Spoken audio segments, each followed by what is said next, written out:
ছাত্র ভাইদেরকে উদ্দেশ্য করে বলি যে আমাদেরকে ধৈর্য ধারণ করতে হবে এবং আমাদেরকে এই লড়াই কৌশলের মধ্য দিয়ে আমাদের যাতে মনোবল ভেঙে না যায় আমাদেরকে সে ব্যাপারে সচেষ্ট থাকতে হবে।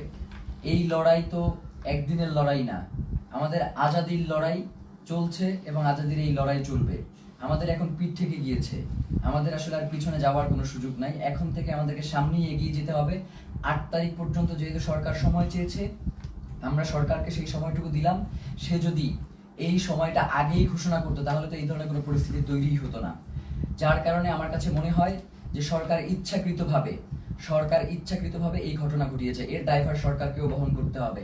বাংলাদেশের জনগণ এই অন্তর্বর্তীকালীন সরকারকেও ছেড়ে দেবেন, এটা বলে দিলাম। আজকের মতো আমরা সবাই প্রচন্ডভাবে আহত অবস্থায় এখানে বসে রয়েছি। ফাহিমের দেখেন যে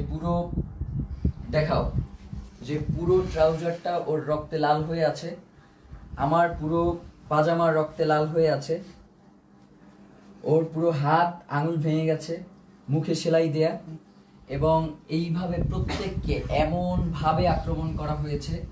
আল্লাহ আমাদেরকে রক্ষা করেছেন, নয়তো তাদের যেই ধরনের আজকে আক্রমণের ভূমিকা ছিল তারা আমাদেরকে খুন করবার উদ্দেশ্য নিয়ে এই আক্রমণটা করেছে। তো আমরা আমাদের এক ভাইকে হারিয়েছি, আমাদের কোনো হারানো, এরপরে যদি আমরা আমাদের কোনো ভাইকে হারাই, এরপরেও নির্বাচন হইতে হবে, নির্বাচন পেছানো যাবে না। নির্বাচনের পরে যে রাজনৈতিক দল ক্ষমতায় আসবে তারা যদি এই ব্যাপারে কোনো সুষ্ঠু পদক্ষেপ না নেয়, আমরা শুধু বলি ব্যাপারটা এমন না, আমরা তাদের জীবনকে জাহান্নাম বানাই দিব বলছি, তাদের জীবনকে জাহান্নাম বানাই দেবো, এই কথা বলেই শেষ করলাম। জুমার কিছু বলবার আছে?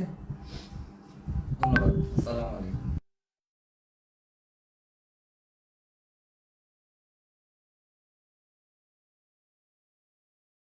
এই যে আজকে আমাদের উপরে যে ন্যাক্কারজনক হামলা,